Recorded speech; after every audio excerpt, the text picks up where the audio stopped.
XSFM입니다. I, D, W, K.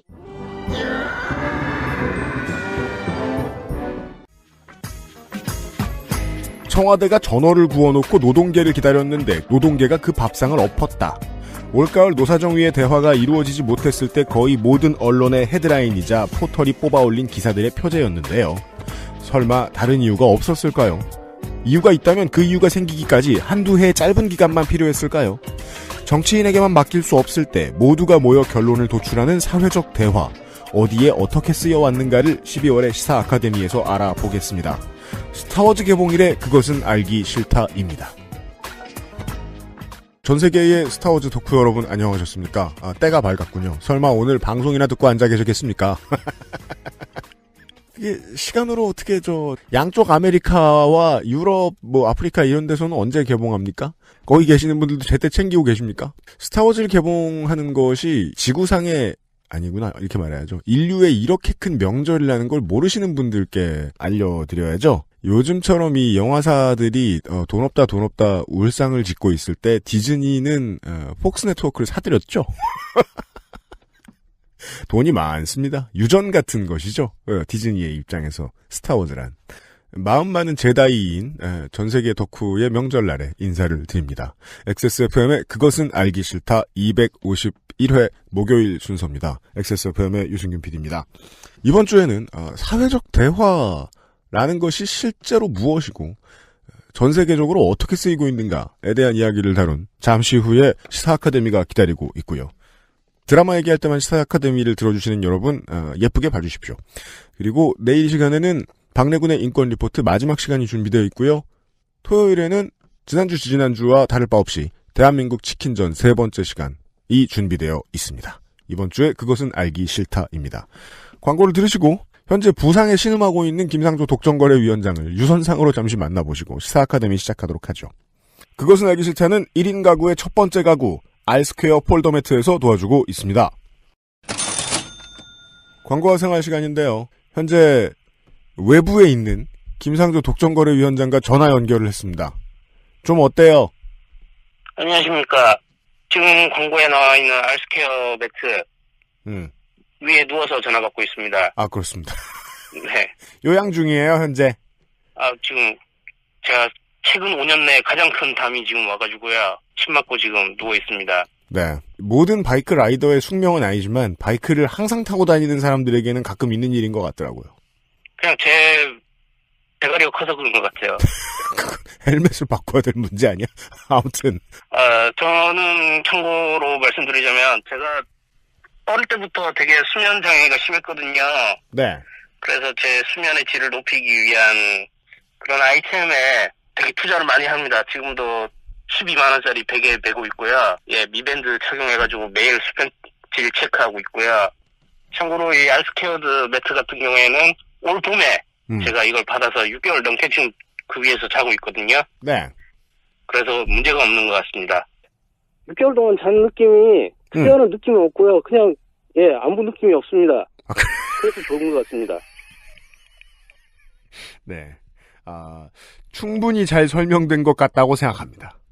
아무 느낌이 없다는 김상조 독점거래위원장의 극찬에 가까운 평가였습니다. 예, 그렇습니다. 네, 김상조 독점거래위원장 계속 휴식하십시오. 수고하셨어요. 예, 감사합니다. 이렇게 이제 5분이라도 통화를 통해서 일을 했을 때는 병가인 날인데 병가를 빼고 그냥 일한 걸로 쳐줘야 되나 고민해야겠네요. 김상조 독점거래위원장이었습니다.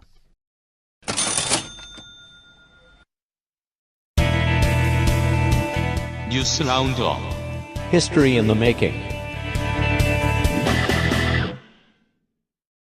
그게 그거인 이야기를 하는 설명충들을 피하여 뉴스 라운드업을 늘 준비하고 있습니다. 윤세민 에디터입니다. 네, 안녕하십니까. 윤세민입니다. 그래도 이 얘기는 해야죠. 지금 전 세계는 트럼프 때문에 난리고 네. 한국은 다스 때문에 난리인데 네. 국민의당도 난리입니다. 다른 이유입니다. 네. 네. 국민의당은 앞으로 되게 오랫동안 나머지 세상과는 유리된 이유로 약간, 싸움을 많이 할 거예요. 약간 1개월 1 논란인 것 같지 않아요? 뭐예요? 그게? 한 달에 논란 하나씩. 그게 좀 똑똑한 거기도 한 게요. 바른정당은 이런 분란이 필요해요. 저희 그 안양역에 내리면은 네. 유승민 의원이 손 하트를 하고 있어요. 어디 유승민 의원도 그 아이돌 광고 모델들처럼 그 입간판으로 서 있나요? 이렇게 아니 현수막으로 손 하트를 하고 있고 후보를 모집하고 있더라고요. 당원도 아니고 후보를 모집한다고? 네. 무슨 소리야 이게? 네. 그건 잠시 후에 설명드릴 수 있을 것 같아요. 유승민 의원은 왜 그러고 다니는가? 유승민 대표는. 그리고 지난주를 달궜던 국민의당의 새로운 논란입니다. 네. 시작은 2008년부터입니다. 그때는 국민의당이 없었지만. 네. 국정감사에서 한나라당 주성영 의원이 네, 대구의 반문화 그 사나이입니다. 네. 네. DJ의 비자금으로 의심된다면서 100억 원짜리 양도성 예금 증서를 공개했습니다. 그렇습니다. 주성영 의원은 이 때문에 명예훼손으로 약식 기소됐는데 이에 대한 정식 재판을 청구하지 않아서 300만 원 형이 확정되었습니다. 본인이 밝힌 바로는 수사 중에 김대중 전 대통령이 서거하고 이 이후로 검찰에게 그만하자고 제안했다고 합니다. 그 흔한 정치인들의 출구 전략이죠. 나 안 졌다. 근데 경향신문에서는 사정당국의 당사자 기혁 씨의 제보라며 당시 주성영 의원에게 이 제보를 한 사람이 당시 안산시장이었으며 현 국민의당 박주원 최고위원이라는 보도를 냈습니다.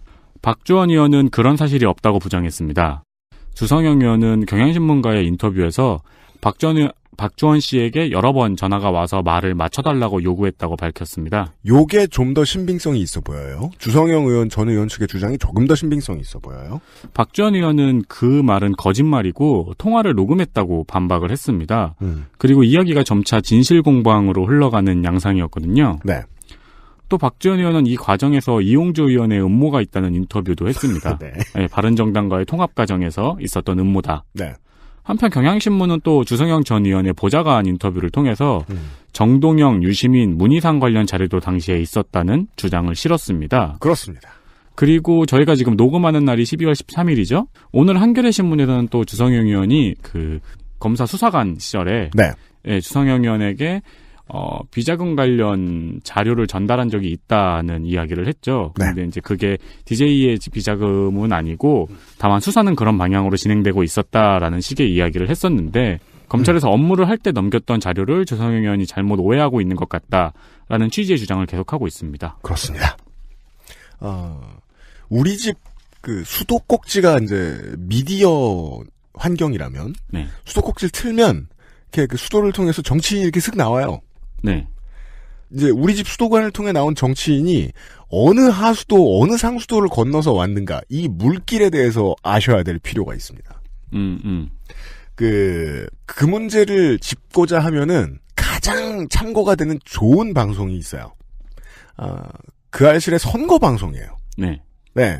이걸 들으셔야 돼요. 그래야 국민의당 정치인들이 어디로 와서 어디로 흘러서 왜 이런 일이 생겼는가를 이해하실 수 있습니다. 참 색인이 안 된다는 게 안타깝네요. 그죠. 저 시사평론가들이 개별 정치인들의 히스토리에서 일관성을 딱 끌어내는 작업을 해본 적이 없다 보니까 이게 되게 변가지 상사라는 걸 모릅니다. 한두 가지만 설명을 해드리죠.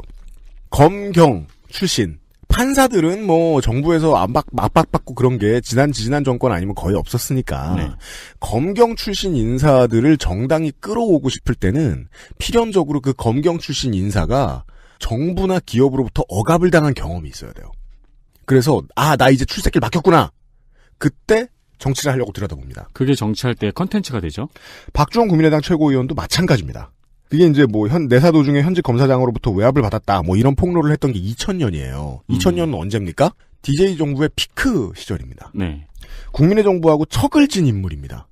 한나라당이 땡겨오죠. 제1야당 입장에서는 검찰에 정보통이 들어왔어요. 어디에 쓸까요? 검찰 시절의 자료들. 현 정부 스나이핑 했습니다. 그러려고 데리고 온 겁니다. 그건 100%입니다. 실제로 나가서 자기 입으로 스나이핑하는 사람들이 있죠. 주성영 의원이 그거 하려고 하다가 정보원이 필요해서 땡겨 쓴 겁니다. 근데 주성영 의원 같은 경우는 지금 뭐 전혀 몰랐던 사람이다라고 이야기를 하고 있죠. 이전에는. 네. 몰랐으면 자신이 무능한 정치인이었던 거죠. 박 전 의원 같은 경우는 업무 시절에 알았던 사람인데 같은 업무를 했던 사람인데 모를 리가 없다라는 이야기를 하고요. 그리고 이 사람이 왜 국민의당에 흘러왔느냐? 쉽습니다. 국민의당은 다 이런 사람들입니다. 그게 박지원 의원이 언론에서 인터뷰를 했었죠. 네. 안철수 의원이 처음에 이제 사람을 받을 때 아무나 다 받아서 네. 이런 일이 일어날 줄 알았다. 네. 물론 박지원 의원도 약간 뒷짐지고 무책임한 소리를 하고 있는 것이 국민의당이 창당하던 시절에 전국의 후보를 다 내기 위해서는 이런 아무나를 많이 받았어야 됐습니다. 선거방송 예전에 들어보셨던 분들은 기억하실 거예요.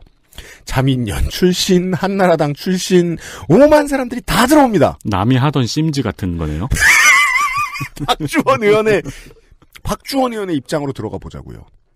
제1야당의 스나이핑을 이제 2008년이니까 이제 여당이죠, 다시. 여당이 그전 정권의 스나이핑, 지금은 적폐청산이라는 이름이죠. 이거를 그렇게 열심히 했고, 그것 중에 되게 큰 건을 도와줬는데, 나한테 자리가 안 왔습니다. 다급한 거예요, 정치 커리어에서. 국민의당의 공천을 받아 들어온 많은 사람들은 이렇게 지푸라기 잡는 심정으로 들어옵니다. 네. 국민의당이 아니라 다른 어떤 새로운 보수정당이 생겨서도 거기로 들어갔을 겁니다. 이건 호남계라 들어온 게 아니에요. 공천을 줬기 때문에 들어온 거지. 그렇죠. 거기에서 이유가 분명하지 않고 가장 중요한 이유는 나에게 공천을 주는 정당이었기에 그가 나의 이름을 불러주었기에 나는 여기에 와서 최고위원이 되었다. 라는 간단한 원리를 짚어주지 않더라고요. 그럼 그 프리퀄이 지금 안양에 걸려있는 현수막이군요. 그렇습니다.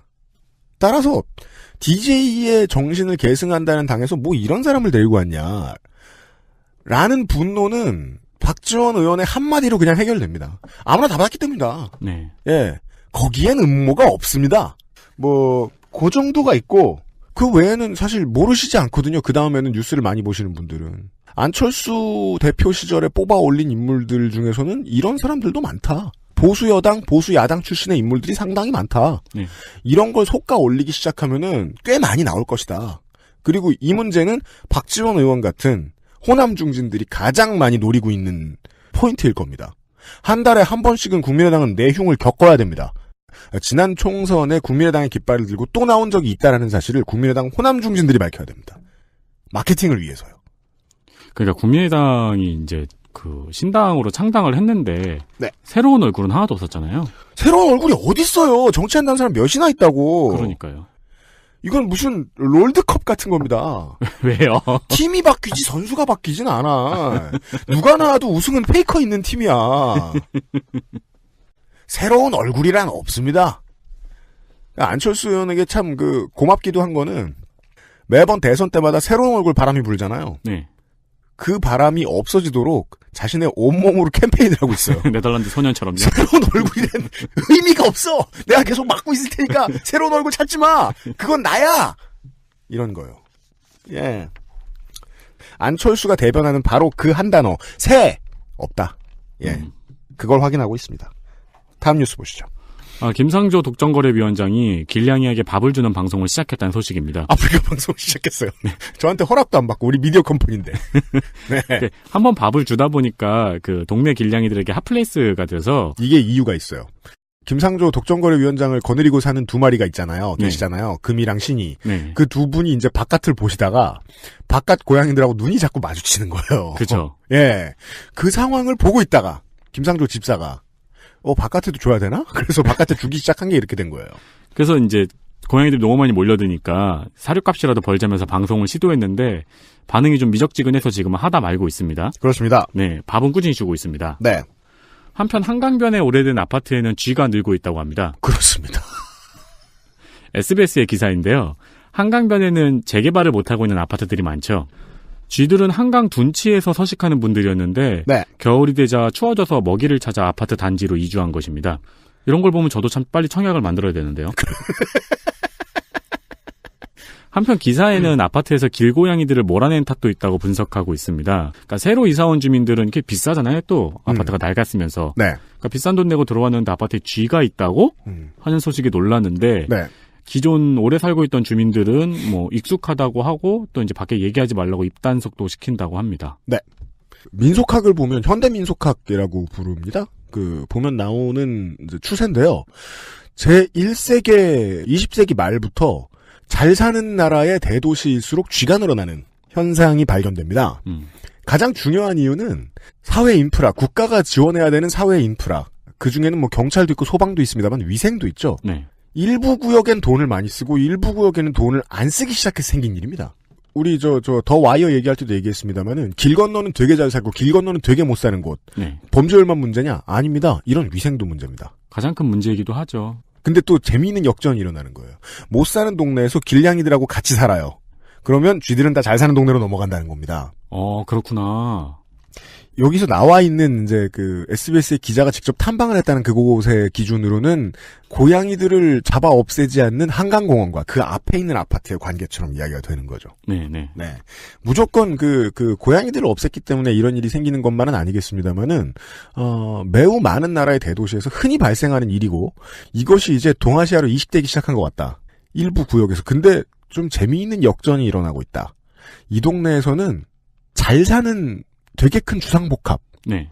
혹은 재개발이 곧 예정된 곳, 혹은 재개발이 끝난 곳이어도 마찬가지예요. 새로 지어진 집이어도 쥐가 잘 사는 곳에 더 많이 산다거나 하수도가 잘 사는 곳에 더 많이 망가진다거나 그러는 이유들 보면 주민들이 공해의 원인을 제공하고 있는 것 같은데 이게 되게 재미있는 연구가 될 것 같아요. 예, 재미있어서 소개해드렸습니다. 개그맨의 유행어가 처음으로 소리상표로 등록됐습니다. 개그맨 김대희 씨와 김준호 씨가 유행어를 지식재산권으로 보호하기 위해서 선례를 만든 것입니다. 네, 좋은 선배들이에요. 등록한 유행어는 김준호 씨의 케어해 주잖아. 이게 저는 기억이 잘 안 나더라고요. 그리고 김대희 씨의 밥 먹자. 이거는 기억이 나죠. 네.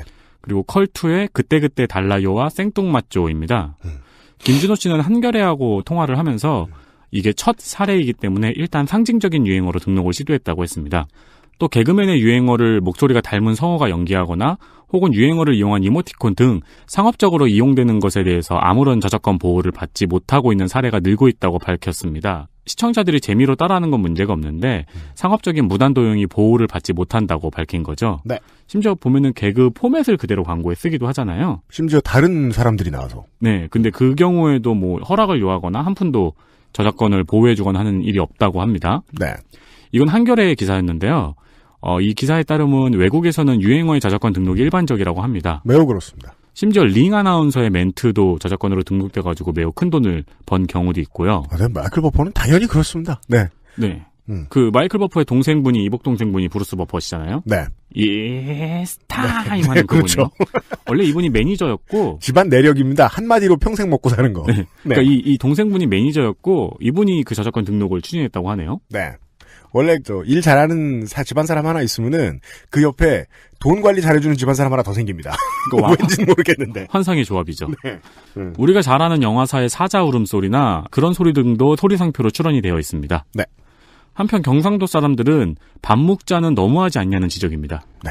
이런 거는 앞으로 되게 오랫동안 판례가 쌓여야 되는 문제라서, 그리고 이런 법원에 가서 이제 이야기를 들어보면은 이런 거를 심리한 적이 있다. 네. 이건 표절이 아니냐, 무단도용이 아니냐라는 거 보면 아예 지금 우리가 녹음실에서 보고 있는 이런 웨이브 녹음했을 때 파형을 보는 상황을 네. 그대로 재현하면서 톤은 어땠느냐, 말투는 어땠느냐, 상황은 어땠느냐, 이런 것까지 다 심리합니다. 네. 법원은 결코 널널한 곳이 아닙니다. 그리고 그런 판례가 좀 쌓이면 이건 매우 유익하게 작용할 텐데, 너무 크게 이제 사람들이 떠들고 다니기엔 역풍 맞기 쉬운 게, 저도 밥 먹자는 좀 반대하고 싶습니다.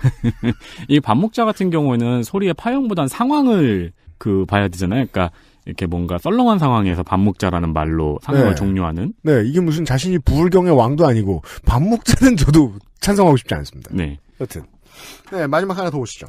장지원 대변인이 최성호 MBC 사장의 인사 조치에 대해서 네, 뭐 요즘 뉴스 또 탄핵 이후에 띄엄띄엄하게 보시는 분들 많으니까 이분은 이제 한국당 대변인입니다. 네. 한국당 대변인이 되셨어요. 전투력을 인정받고. 네.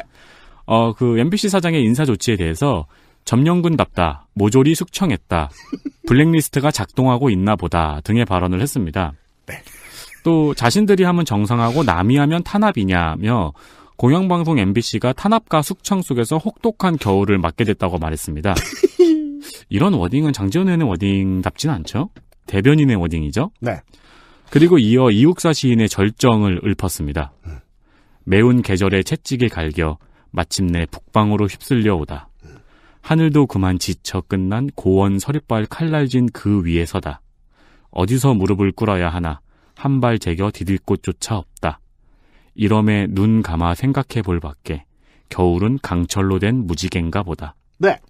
윤설아 성우님한테 혼나겠네요. 그래도 효과가 아주 없던 건 아닌데. 네, 윤소라 성우에게 레슨 받았거든요. 윤세민 에디터가. 장재원 대변인의 이런 말을 이제 한마디로 정리할 수 있습니다. 겨울이 왔다. 윈터 헤즈 컴. 네. 그래서 이제 봄을 이기는 겨울은 없다고. 그렇게 생각하면 안 되죠. 봄이 왔다고 잠깐 늘어져 있으면 겨울은 또 옵니다. 겨울은 영원히 오게 돼 있어요. 강철은행 운운하고 있어요. MBC의 개혁에 대한 속도가 너무 빠른데요. 네. MBC가 요 모양 요 꼴이 되는데 이제 일조했던 원흉들이 보기에는 너무 월권 아니냐라는 생각을 할 수도 있는데요. 청와대는 꽃놀이패입니다. 지원을 해주기에 이렇게까지 국민들의 성원을 등에 업은 노동쟁이가 없기 때문입니다.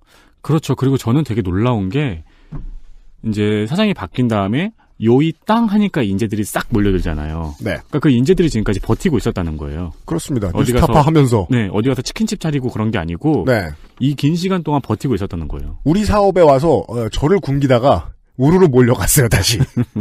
네, 행운을 빕니다. 최승우 사장의 가장 제 인상적인 말은 그거였어요. MBC 정상화 시켜놓고 뉴스타파로 돌아가겠다. 짜증나 죽겠습니다. 네. 뉴스 아카이브였습니다. 윤세민 에디터 수고했습니다. 아니요, 뉴스 라운드업이었습니다. 뉴스 라운드업이었습니다. 윤세민 에디터 수고했습니다. 네, 감사합니다. 그것은 알기 싫다는 우리 집 새 집밥 아이무엘 도시락에서 도와주고 있습니다.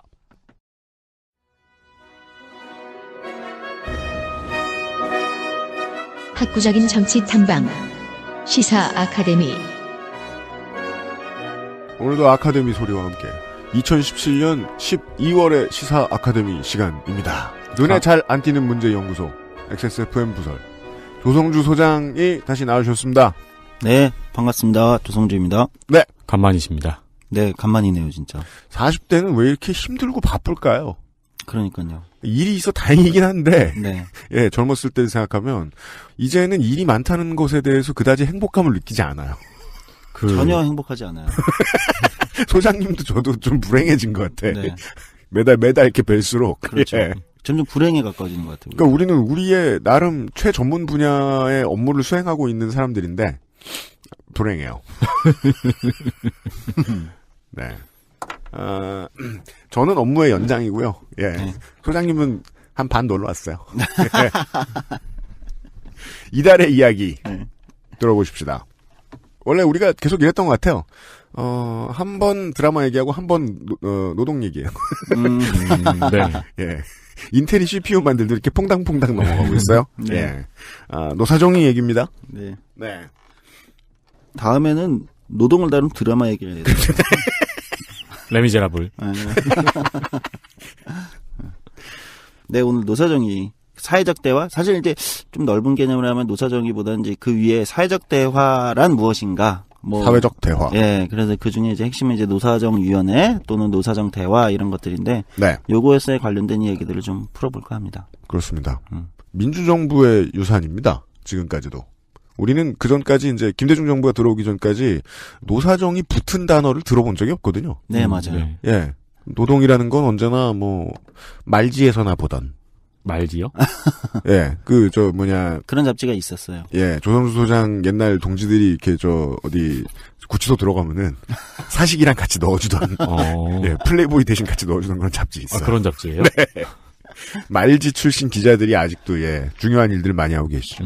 그렇죠. 네. 그 노사정의로 대표되는 건데 이제 UMC 잘 말씀해 주셨는데 이게 이제 노동이라는 게 87년 민주화가 됐다고 하지만 97년 김대중 정부 출범 이전까지는 노동은 아직 민주화되기 전인 거예요. 그렇습니다. 지금도 좀 시니컬하게 얘기하면 지금도 노동 쪽은 아직 민주화가 덜 됐다. 이렇게 네. 이게 비판적으로 볼 수 있겠지만 어쨌든 우리가 형식적으로 보면 노사정위원회라는 거, 노사정 대화 세 단어가 어쨌든 뭐로 이름을 붙이든 노사정이 세 가지가 한꺼번에 붙는 단어가 김대중 정부 출범 이후 97년 출범 이후 나왔다는 것은 그 이전까지는 노동은 뭐냐면 이걸 공안의 관점에서만 접근했던 거예요. 공안. 노동은 불온하는 거기 때문에. 참 웃기죠. 플레이보이 같은 거지. 그러니까 그럼 불온하는 거기 때문에 예, 외색 이런 거랍니다. 불온한 거기 때문에 공안적 관점에서 예를 들면 범죄 다루듯이 다루는. 노동이란 단어를요. 그렇죠. 또는 노동조합을. 때는 노동이라고. 그러니까 노사정이 붙을 이유가 없잖아요. 예를 들면 범죄 조직과 네. 정부와 사측이 대화를 한다. 그건 말이 안 되잖아요. 네. 뭐 할 법도 하죠. 뭐 사마피아라든가 마피아 정도가 되면은 범사정이죠. 네. 네. 그런 관점이었던 거예요. 그게 언제까지냐? 97년까지였던 거예요. 얼마나 이제 노동에 관련된 관점이 바뀌었는가를 알 수 있는 건데. 그런 게 이제 그거죠. 얼마 전에도 제가 인터넷에서 봤는데 뭐요? 무슨 현상수배 사진 같은 게 있는데 인상착의 노동자풍. 맞아요. 그거는 2000년대 후반까지도 실제 현상수배 포스터에 그렇게 써 있었어요. 와. 그 사람들이 전부 다 난가? 그러니까 누군 아닌데. 그러니까요. 맞아요. 노동자풍 이렇게. 그래서 아마 그게 당시에 민주노총, 한국노총이 항의를 해가지고 그 이후로 바뀐 걸로 알아요. 2000년대 아마 중반 이후로 알고 있습니다. 그러니까 생각해보니까 웃기네. 그럼 사무직 노동자풍 뭐 이렇게 쓰나? 서비스 노동자풍. 요즘 인상이 똑같은 직업으로 알 수 있는 거 뭐 프로그래머풍, 개발자풍. 옛날에는 그 네. 펌프 퍼포머가 있었는데 네. 네, 멀리서 봐도 알 수 있는 네, 그렇죠. 그들이 있었는데 뻔히 알 수 있는 직업. 네. 네. 그렇지. 예를 들면 임금체불이 되잖아요. 네. 근데 어떤 임금체불이 되면 이제 노동부가 근로감독관에 조사를 해요. 그래서 근로감독관은 이제 민생사법경찰이라고 하는데, 네. 그럼 이제 검찰에 기소 의견을 냅니다. 이건 악성 임금체불이기 때문에 뭐 처벌을 해야 된다. 네. 검찰에 기소 의견을 내요. 그럼 검찰이 그걸 받아가지고 수사를 하잖아요. 지금 네. 이제 최근에 논란이 되는 게 이제 MBC잖아요. 노동부가 근로감독관이 갔어요. 부당노동행위다. 조사를 해서 검찰에 기소 의견을 냈습니다. 검찰이 MBC에 압수수색이 들어갔단 말이에요. 그때 그럼 검찰의 어느 부서가 이거를 할까요? 경제인가요? 그러니까 보통 경제부서일까 이러냐. 공안부서가 합니다. 임금체불은 아마 저기서 할 건데 경제부서가 할 수도 있는데 네. 노동조합 관련된 뭐 부당노동행 이런 이제 공안부서. 그게 조합과 관련이 있으면 아직도 공안부서가. 네, 그렇게 할 거예요. 그러니까 이제 임금체불 아마 경제부서가 하는 걸로 제 기억이 맞으면 네. 최근에 뭐 검찰 업무분장이 어떻게 바뀌었는지 모르겠지만 아무튼 전통의 문제상 네, 옛날엔 노조 들어가면 공안이 했다. 공안이 했다는 그 거예요. 전통의 문제상 지금 검사하는 사람들은 되게 업무의 그 격차가 크겠어요. 옛날엔 그게 동일한 업무 선상에서 놓여져 있을 텐데 지금은 아니니까. 근데 검찰 같은 조직들은 처음에 마치 우리가 이병 때 군대 들어가듯이 네. 처음에 시작하자마자 전통부터 다 외우고 들어가야 되기 때문에. 그렇지. 그렇겠네요. 예. 이제 이게 전형적으로 아직도 남아있는 한국의 사정기관, 권력기관들에서 노동을 어떻게 보느냐. 보는가. 여전히 공안적, 검찰은 여전히 노동조합, 노동은 공안적 관점에서 보고 있다. 이게 이제 87년 이전까지는 뭐 당연했고, 87년 민주화가 돼서도 크게 달라지지 않았던 관점인데, 97년에 이제 김대중 정부가 출범하면서 처음으로 노사정위원회라는 게 우리한테 등장하기 시작합니다. 근데 이게 약간 비극이 있어요. 민주주의라는 게 그냥 어느 날부터 요이 땅 한순간 이제 바로 시작되는 게 아니잖아요. 그렇죠. 익숙해져야 된단 말이에요. 네. 사람들도 기업들도 노동조합도 정치인들도 모두가 민주주의라는 방식에 익숙해지는 데는 시간이 걸린단 말이에요. 그렇죠. 그러니까 대부분의 유럽 선진국이나 예를 들면 미국이나 다 마찬가지인데 민주주의가 안착되는 과정에서 어느 순간 우리는 자본주의 경제를 하고 있으니까 노사정이 만나는 게 좀 필요하더라. 해보니까. 이러면서 이제 노사정위원회가 보통 나오거나 노사정 사회적 대화 뭐 등등등이 이제 개념에 출연하게 됩니다.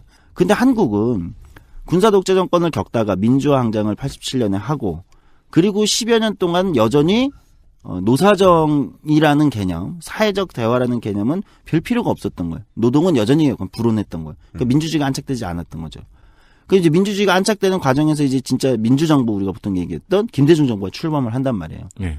그렇게 해서 노사정위원회가 설치가 되고 노사정 사회적 대화 이런 개념들이 나오게 되면 이건 굉장히 민주주의가 안착되는 과정이 아까 말씀드렸듯이 유럽 선진국도 겪은 몇십 년에 걸쳐서 겪은 좋은 발전 방향이란 말이죠. 그런데 이게 사실 비극적인 측면이 또 한 부분이 있어요. 한국은. 97년에 김대중 정부는 뭐와 함께 출범한 정부냐. IMF와 함께 출범한 정부입니다. 그렇습니다. 네. 네. 원래는 노사정 사회적 대화라는 것이 민주주의에서 노동도 똑같은 대화의 파트너고 좀 더 어떤 코퍼레티즘 같은 이제 유럽의 일부 국가들의 개념으로 가면 사실은 국가를 운영하는 가장 중요한 파트너다 이렇게 되는 나라도 있단 말이에요. 독일이 나중에 말씀드리면 독일이 네. 그런 예인데 어쨌든 뭐 그건 나라마다 차이가 있으니까. 그런데 그렇게 가는 과정이 민주주의에선 자연스러운데 한쪽에서 경제적 측면에서는 우리는 IMF 경제 위기가 97년에 발생했단 말이죠. 네. 김영삼 퇴임 직전에 터뜨렸죠.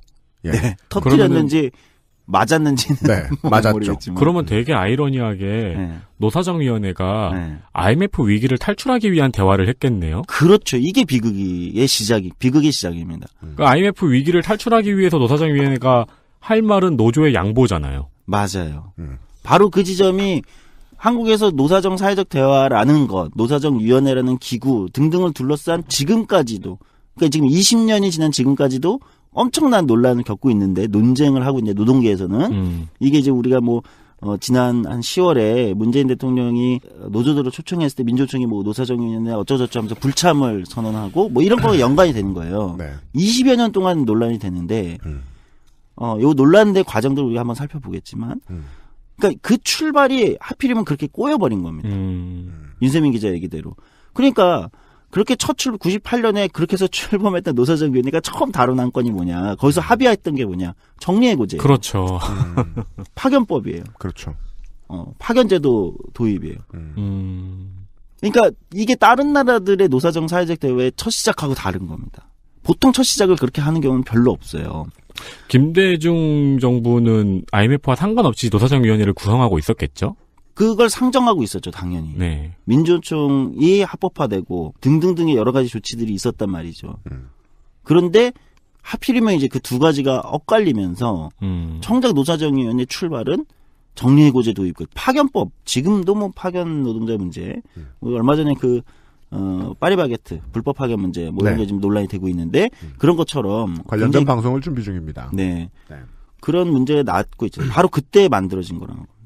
물론 이제 그때 노사정위원회 합의라는 게 노동의 양보 또는 일단 패배라고도 할 수 있는 정리해고제나 이런 것도 그때 노사정위원회 합의됐지만 사실 다른 것도 또 합의된 게 있어요. 각종 고용보험 제도를 확대하는 측면 이런 것도 있기는 있었어요. 있기는 있었지만 이후에 우리가 가장 극적으로 경험하는 가장 우리 사회에 안 좋은 비정규직 문제라든지 등등등이 이제 거기서부터 파생이 된 중요한 하나의 포인트였다는 거죠. 조금이라도 건강할 때 시작했으면 좋은데 산소 마스크 대기 시작했을 때 시작하다 보니까 하필이면 그토록 고대하던 노사정위원회에 나가서 처음으로 얘기해야 됐던 게 정리해고였다. 그 이후에 노사정위원회가 열릴 때마다 대부분은 주로 이제 보수 정부 하에서는 IMF 때 한 것처럼 매번 경제 위기 담론이 있었잖아요. 네. 이명박 정부 때도 세계 금융 위기. 네. 박근혜 정부 때도 경제가 위기다. 그러면 노사정위원회를 열어서 늘 했던 게 똑같은 방식이었다는 거예요. 정부에서 보수 정부에서는 늘 그랬어요. 기업이 하고 싶은 말을 하는 자리처럼. 경제가 위기니 우리가 지난번에 그런 97년에 노사정 합의로 IMF를 극복했듯이 이게 기업의 논리입니다. 재계와 이제 당시 보수 정부의 논리입니다. 했듯이 이번에도 경제가 위기고 세계 금융 위기니 자 이번에도 그러면 저성과자 해고제를 합의합시다. 연봉 퇴출제를 합의합시다. 이렇게 계속 되는 거죠. 97년에 써내려고 한 초안을 네. 베꼈다. 그렇게 되는 당시에 이제 처음으로 야당이 돼본 이제 군부 정권의 후신 정치인들도 이 정도 같았으면 노동계에 참여시켜도 나쁘지 않겠는데 정도의 네. 계산이 나왔다. 네, 그렇게 된 겁니다. 아주 이제 노동계 입장에서 아주 솔직하게 기분 나쁘게 이야기를 하자면 그 전통은 이제 그 전까지는 내 밥줄을 자르기 전에 얘기를 안 해줬다가 이제는 불러서 얘기해준 정도밖에 다른 게 없는 게 아니냐라고 화를 낼 수도 있겠군요. 예. 지금 이제 사실은 한국노총도 노사정위원회를 나와 있는 상황이긴 합니다. 지난번 박근혜 정부 때 그 양대 지침이라고 얘기하는 저성과자 해고와 성과 퇴출제 이거에 이제 반발해서 나와 있는 상황이긴 해요. 현재로서는 네. 복귀 시점을 이제 보고 있는데 어쨌든 한국의 대표적인 양대 총연맹이라는 한국노총과 민주노총이 모두 노사정위원회 지금 아직은 이제 밖에 있는 거죠. 그런데 양대 노총 모두가 노사정위원회를 늘 대화를 하자는 어떤 모든 형식 자체를 약간의 불신의 눈으로 보는 맥락은 사실 있다고 할 수 있어요. 우리를 불러들일 때마다 우리를 희생시키는 것을 이해시키는 과정 정도밖에 없지 않았느냐.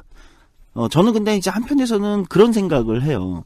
그 불신의 맥락이 있다고 하더라도 그럼 원래 의미의 노사정 사회적 대화라는 것 또는 노사정 위원회라는 것이 원래 그럼 나쁜 것이냐. 아주 어떤 분들은 자본가들의 무슨 기구일 뿐이다. 노동을 탄압하고 이런 기구 원래 그런 것이냐는 그렇게 볼 수는 없다라는 게 저의 생각입니다. 왜? 다른 나라들은 그걸로 경제 발전도 하고 노동이 성장하고 잘하는 나라들도 있거든요. 노동계가 반기는 노사정위원회. 그렇죠. 오히려 노동계가 리드하는 네. 노사정위원회, 사회적 대화 이런 모델도 다 있어요. 그리고 모델도 굉장히 다양합니다. 그게 꼭 노사정위원회가 아니어도 되거든요. 제가 그래서 노사정위원회는 형식이고 그보다 높은 개념이 이제 사회적 대화라는 것인데 일반적으로는 네. 소셜 다이얼로그라고 합니다. 근데 이것은 굉장히 나라마다 다양한 모델이 있고 이거는 오히려 전체 사회의 노동의 입장에서도 또는 다수의 평범한 시민들 입장에서도 긍정적인 나라들이 있거든요. 노사정 사회적 대화라는 것 자체가 부정되어야 될 것은 아니다. 그러나 한국에서는 안타깝게도 아까 말씀드렸지만 97년에 비극, 민주정부와 IMF 경제위기가 한꺼번에 찾아온 그 비극에서 출발했기 때문에 안 좋은 맥락이 있을 뿐이지 원래 그것이 부정돼야 될 것은 아니지 않느냐라는 이야기에서 출발을 하고 싶은 겁니다. 네. 네. 말씀대로라면 10년이 지났으니까 20년이 지났군요. 노사정위원회의 개념을 다시 잡아야 될 때이긴 하네요. 그래서 저는 오늘 방송에서 노사정위원회라는 것이 원래 사회적 대화라는 것이 무엇이고 그것을 실제 집행하는 한국에서는 노사정위원회는 기구란 어떤 역할을 하는 거고 다른 해외 나라들은 도대체 어떤 것을 사회적 대화라고 하고 노사정 대화라고 하는가. 그러면 우리가 한국에서 지금 벌어지고 있는 노동계의 이 논란을 어떤 또 다른 시선에서 좀 발전적으로 바라볼 수는 없는가. 이런 걸 한번 좀 생각을 해보고 싶은 거죠. 알겠습니다. 노사정위가 뭐 쉽게 말해봅시다. 파행 되었을 때 지난번에 일반인들이 포탈에서 보았던 노동계가 밥상을 차버렸다 정도의 자극적인 표제. 예, 그걸로는 설명을 하기가 너무너무 힘듭니다. 사회적 대화를 온 국민을 대상으로 한 어떤 제도나 규정을 만들기 전에 사회적 대화를 하겠다고 했는데 그 자리에 안 나가는 이유가 식사 메뉴 때문일 것은 아니거든요. 그렇죠. 네. 정말로 싫어한다면 전어가 싫어요. 그때가 전어철이 되게 살짝 전 아니었나요? 집에 있는 반려동물이나 아이가 이제 밥을 걸러도 말이에요. 네. 이유가 다양할 것이기 때문에 고민해야 될 게 많거든요. 그건 그렇습니다. 예, 근데 그렇게나 단순 회로로 기사를 써내려갔으니까 그게 좀 못마땅했던 거죠. 보수 언론과 경제지는 이 노동계를 대하는 꽃놀이패가 있어요. 네. 정부가 손을 들어주면 노동계에 손을 들어주면 정부를 욕하면 되고요. 그 노동계가 정부 쪽에 등을 돌리면 노동계만 욕하면 됩니다. 정부 말 안 듣는다고. 정부 편을 들으면 됩니다. 네. 예. 그 상황을 보고 있거든요. 그것도 어찌 보면 한 20년째 반복되고 있는 것인지도 모르겠어요.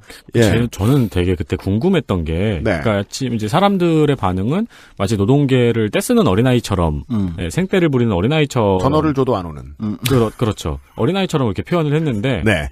노조라는 것도 어쨌든 간에 사람들의 관심이 있어야 존속이 가능한 집단인데, 저런 식의 해석이 어떻게 가능하고, 어떻게 저런 식의 상황이 가능한지가 조금 의아했거든요. 여러 가지 입에 많이 오른 게 전어인데 네. 전어를 둘러싸고 이제 속담은 아니고 이걸 뭐라고 하냐 이야기에 이제 집 나간 며느리도 돌아온다는 집 나간 며느리를 너무 우습게 보고 있죠. 가을 전어인데 누가 예. 이렇게 얘기하는 거죠. 네. 근데 며느리는 왜 집을 나갔는가? 그 문제를 고민해야지. 며느리는 왜 집을 나가는가에 대한 뭔가 이야기가 있고 나서 자 돌아와라. 이게 사위나 둘째 딸이어도 얘기가 같다고요. 고작해야 맛있는 걸 줘서 돌아올 거면. 예. 그러면 이제 다시 근본적 질문. 그러면 노사정 사회적 대화 그렇게 만나는 이 사회적 대화라는 것이 완전히 그럼 부정되어야 되는 것이냐? 그것의 긍정적인 측면은 무엇이냐? 그래서 한쪽에서는 그래도 민주노총이 여러 가지 맥락에 우리가 97년부터 짚어본 맥락에 여러 가지 부정적인 것밖에 사실 경험이 없다 하더라도 사회적 대화라는 것은 어쨌든 한 발 나아가야 되는 지점이 있잖아요. 그 지점에서 좀 아쉬움이 있는 거 아니냐. 그렇죠. 사회적 대화라는 개념을 다시 잡기 위해서라면은 그렇죠. 나가는 게 이번이 가장 좋은 타이밍. 이 타이밍의 사회적 대화를 오히려 바로잡기 위해서라도 그동안 왜곡되어 왔던 네. 네, 노사정위원회나 사회적 대화 방식을 바로잡기 위해서 그리고 지금은 굉장히 많은 개혁적 드라이브가 네. 지금 진행되고 있는 거잖아요. 과거의 노사정위원회도 적폐 아니었냐. 그럼 적폐를 청산하고 새롭게 나가자라고 오히려 주도할 수 있는 건 아니었는가. 라는 아쉬움도 또 한쪽에서는 가질 수 있다는 거예요. 양쪽의 아쉬움이 모두 며느리가 왜 집을 나갔는가에 대한 그걸 먼저 이야기해줘야 된다라는 네. 아쉬움이 있을 수 있고 한쪽에서는 그럼에도 불구하고 한 발 더 나갈 수 있는 절호의 기회는 아니었는가. 라는 양쪽의 아쉬움은 모두 저는 정당성이 있다라고 생각하는 거예요. 네. 예, 모두 나름의 정당성을 가지고 있다. 네. 그렇기 때문에 우리 훌륭한 XSFM의 청취자분들 네. 그리고 방송을 하시는 그것은 알기 싫다에서는 그러면 사회적 대화라는 것이 원래 무엇이길래 네. 그렇죠. 이걸 짚어보는 게 필요하다. 그런 시각이 우리에게 중요하다라고 알겠습니다. 말씀드립니다. 요즘 세상에 사람들이 적폐라고 부르면 보통 적폐인 경우가 가능성이 매우 높아요. 다만 이제 적폐도 말이에요. 그냥 없애버리면 되는 개념 전체까지 없애버리면 되는 경우가 있고 고쳐서 잘 써야 되는 경우가 있죠. 그렇죠. 네. 국정원을 없앴나요? 아니요. 조직을 바꾸고 이름을 바꿀 거예요 아마. 바꿔서 고쳐서 쓰고 싶으면 개념을 알아야겠습니다. 네. 잠시 후에 사회적 대화의 개념에 대한 얘기를 좀 들어보겠습니다. 광고를 듣고 오죠. 그것은 알기 싫다는 나의 마지막 시도 퍼펙트25 전화영어에서 도와주고 있습니다. 노동계와 이제 국가 시스템과 자본가들이 모여서 대화를 나누는 일 다른 나라도 많이 해왔고 한국도 했는데 한국은 하필 그걸 하려고 하는 정부가 들어왔더니 그 전 정부에서 IMF를 선물로 주는 바람에 상황이 이렇게 되었다. 그래서 노사정위원회라는 말을 듣는 순간 피곤해하는 존재들은 다수 있겠지만 그 피로도는 노동계에 제일 높이 쌓여있다 정도까지 유추를 해봤고요. 네, 그렇습니다. 예. 그럼에도 불구하고 사회적 대화는 안 할 수는 없는 부분이다. 예. 거기까지 얘기를 했습니다. 시사 아카데미 시간입니다. 조성주 소장이에요. 네. 이제 사회적 대화라는 것에 대해서 좀 얘기를 해볼게요. 네. 사실 엄밀한 의미에서 좀 가보면 사회적 대화, 소셜 다이얼로그라는 건 꼭 노사정만 하진 않습니다. 그럼요. 예, 그러니까 다양한 사회적 대화의 주체들이 있을 수 있고요. 방식도 나라마다 또는 한 나라 안에서도 무슨 어떤 그 국가적 기구, 우리 노사정위원회 같은 그거를 두고 거기서 이제 다 대빵들 모여가지고 보통 정상 조직들이라고 얘기합니다. 서밋. 네. 이렇게 모여가지고 하는 방식만 있는 건 아니에요. 저런 것도 사회적 대화라고 해야 되나, 쳐줘야 되나 이렇게 우리가 뜬금없는 경우도 우리가 굉장히 훌륭한 사회적 대화 방식이라고 얘기하는 경우도 있어요. 특히 이제 지방선거 이제 돌입하니까요, 곧. 지방선거 할 때 보면은 사회적 대화를 판매 루트 중에 하나로 쓰는 후보들이 많이 있습니다.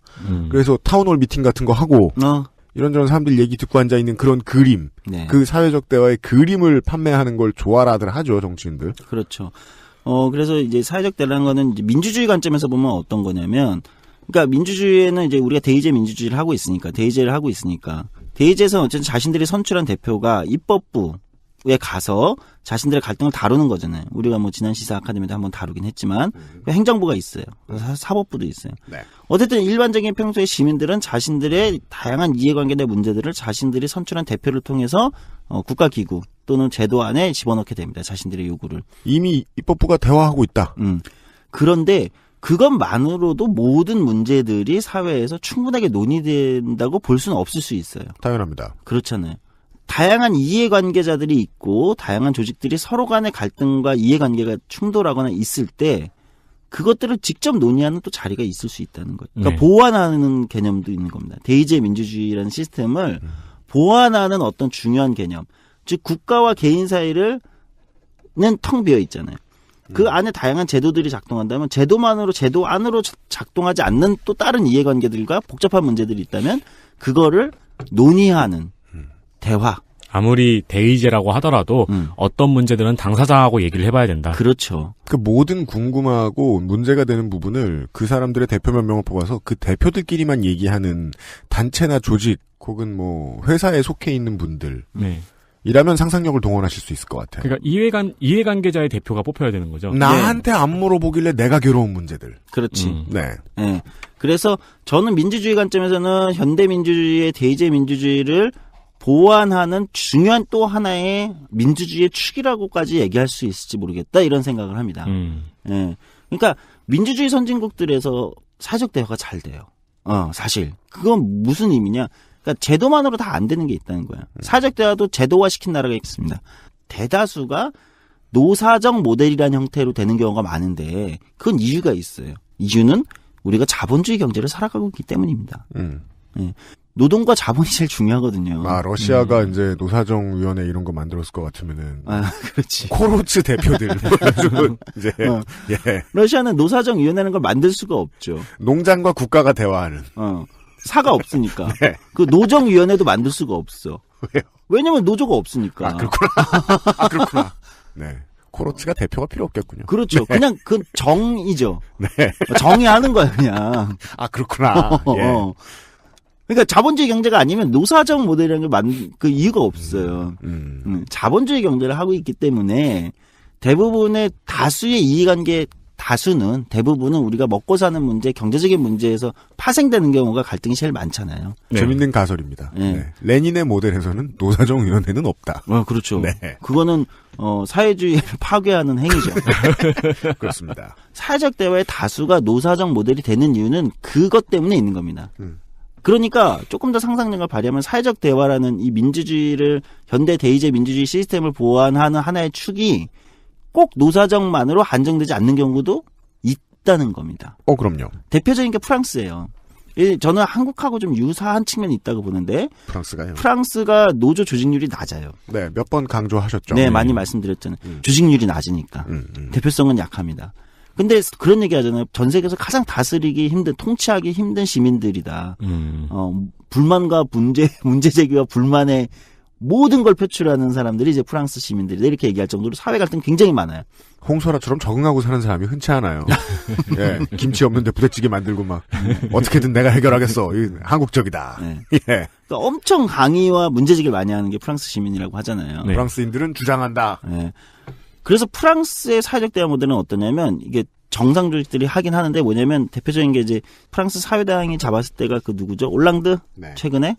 사회적 대토론회 이런 형태로 막 하기도 합니다. 그러면 노사정만 오는 게 아니고요. 뭐 청년, 여성, 환경. 네, 환경. 그러니까 각 분야의 예를 들면은 대표들 또는 이해관계자들. 그냥 환경만 해도 이해관계자가 충돌하는 이해관계자가 있을 수 있잖아요. 그죠. 그렇죠. 환경단체와 뭐 어디가 충돌. 환경단체와 뭐 동물단체가 충돌하는 이슈도 있을 수 있고. 예. 그 이해관계자가 다 만나려면 확실히 그건 의회에서만 처리할 수 있는 문제는 아니네요. 예. 의회에 뽑혀 올라가는 사람들은 모든 이해 당사자들을 다 대변해주는 경우로 구성되는 이게 흔치 않으니까. 그렇죠. 예. 이걸 다 모으는 겁니다. 그래서 몇 박 며칠 간에서 토론회를 분과로 쭉 나누고 그래서 큰 틀에 우리가 이 문제를 해결해 나가는 방향에 대한 합의들을 쭉 하는 거죠. 이게 이제 프랑스식 사회적 대화 모델입니다. 거기 또 중요한 파트가 아마도 이제 노동이겠죠. 네. 거기도 자본주의를 하는 나라니까. 그러나 그것만 오는 건 아니라는 거예요. 네. 이게 프랑스식 사회적 대화 모델입니다. 한국의 노동조합 조직률이 낮잖아요. 10% 수준으로 낮기 때문에 만약에 한국에서 노사정 모델만 딱 해서 양대 노총만 오고 뭐 이렇게 한다. 그러면은 지금 이게 이제 한 87년, 97년에는 대표성을 상당히 가질 수 있었을지 몰라요. 네.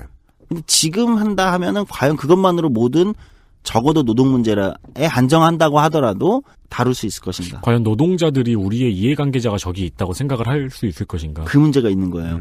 그렇기 때문에 그리고 우리도 문제가 굉장히 다기하고 다종다기하게 복잡해졌단 말이죠. 한국도. 상당히 많은 숫자의 비정규직들 중에서도 전문성이 있기 때문에 비정규직인 사람들, 연봉제 근로자들, 네. 다양한 형태의 노동을 하고 있는 사람들을 지금 양대 노총이 다 대변해줄 가능성은 좀 낮다. 그리고 우리도 이제 이 갈등 문제가 노사 정간만의 갈등이 아니게 된다는. 최근에 이게 우리가 경험한 게 뭐가 있습니까? 신거리 원전, 환경단체와 환경에너지 또는 하여튼 시민단체, 환경시민단체들은 원전 건설을 반대하고. 근데 한수원의 노동조합은 이거는 추진되어야 된다고 그렇죠. 얘기하고.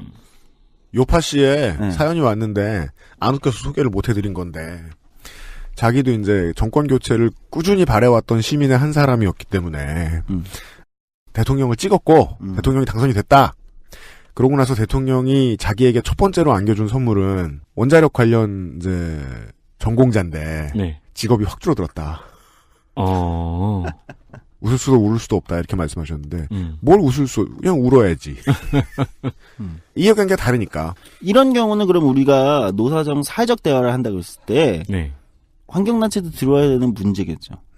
네. 이런 문제들이 많아진다는 거예요. 그때는 환경단체 들어가야 된다.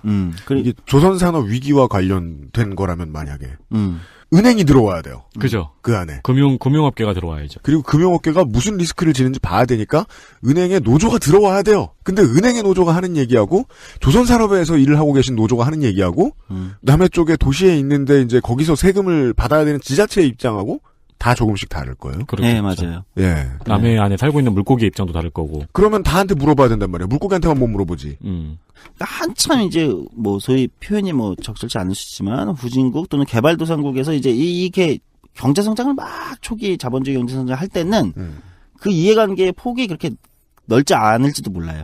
왜일까요? 그냥 노사정 간에만 문제가 해결될 수 있죠. 왜냐면 환경 문제 뭐 등등등 아직 신경 쓸 여러 개 초기에 막 없잖아요. 지금의 중국이군요. 아, 네. 일단은 관도도 직장이 또 있고 직장이 그러니까 그 중국은 계속해서 지금 어르신들이 생각하는 중국이 아닌 지 오래됐잖아요. 왜냐하면 계속해서 8% 성장을 하고 있으니까. 그렇지. 그동안에는 80년대 한국처럼 직장이 없길 해, 급여가 모자라길 해, 이런 문제.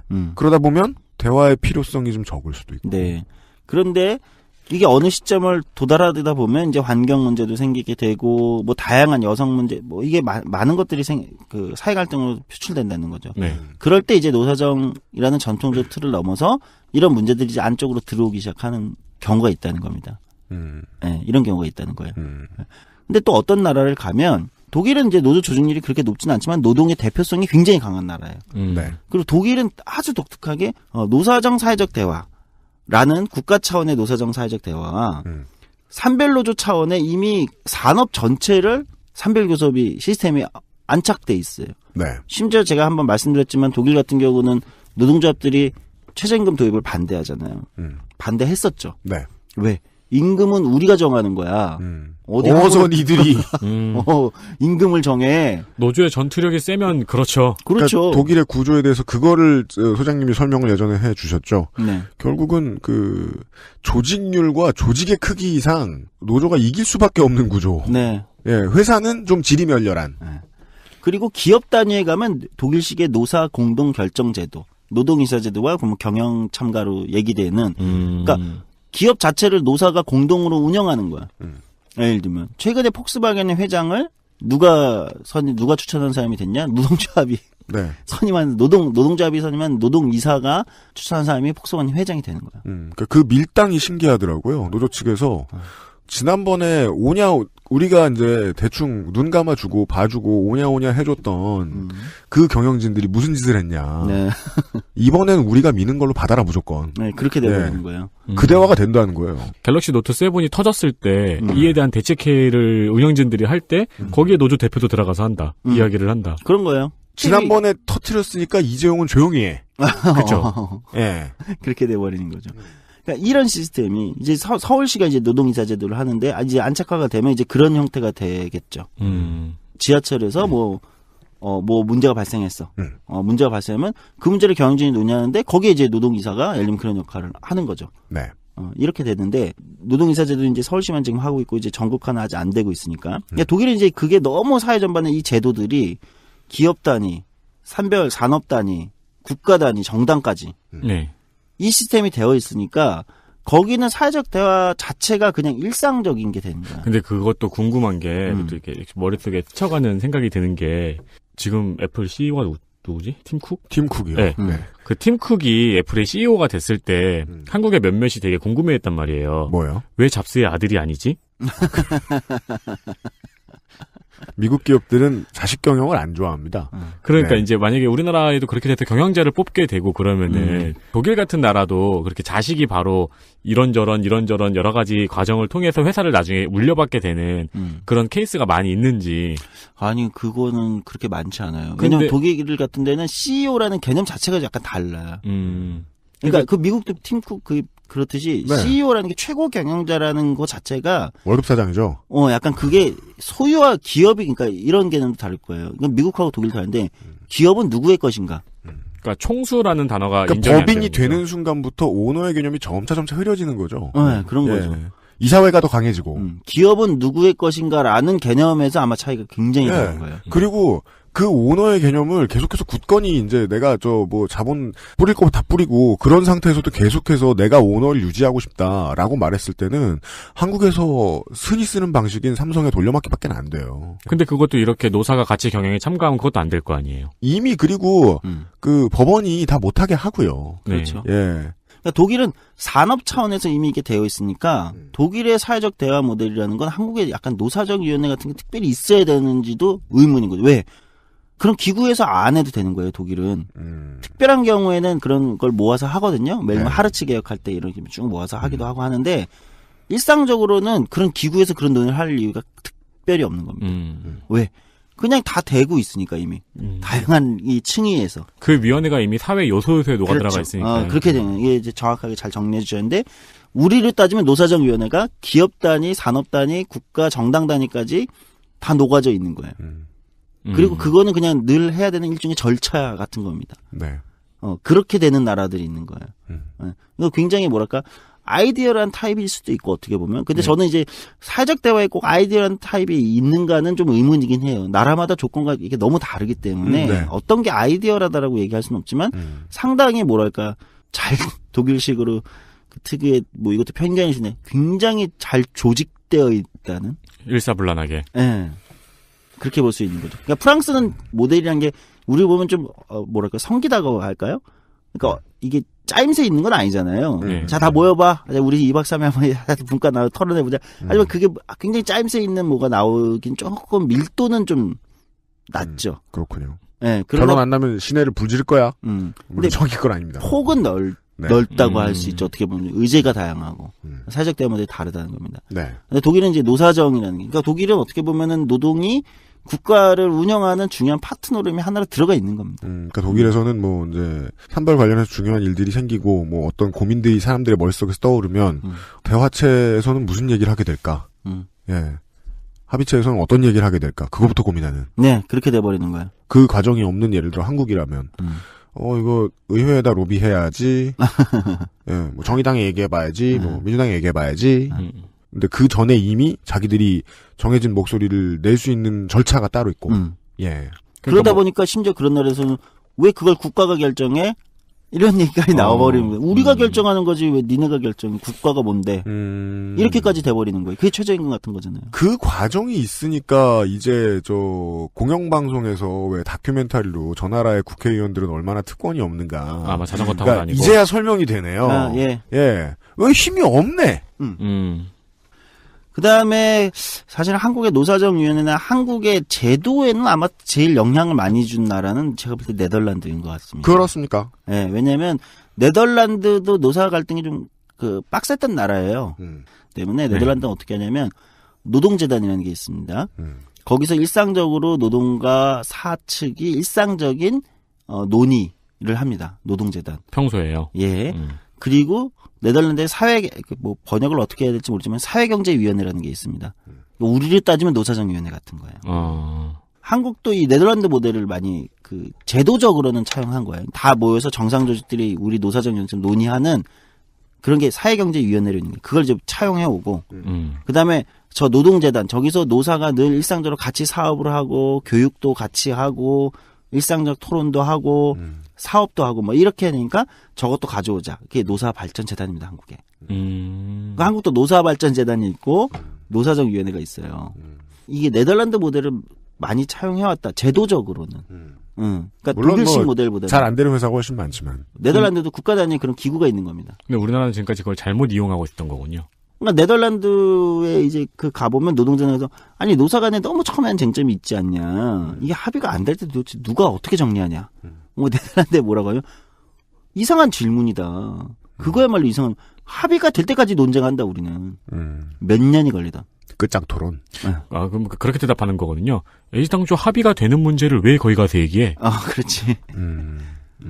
합의가 그러면 이제 그럼 거기서 당신들이 합의했는데 노동재단은 흥미로운 건 네덜란드의 노동재단은 국가기구는 아니에요. 노사가 만든 자율적 기구예요. 재단이에요? 네. 노사가 만든. 정부가 들어가 있는 게 아닙니다. 근데 노동재단에 노사가 합의하잖아요. 근데 흥미로운 건 그걸 그냥 정부가 그대로 진행을 합니다.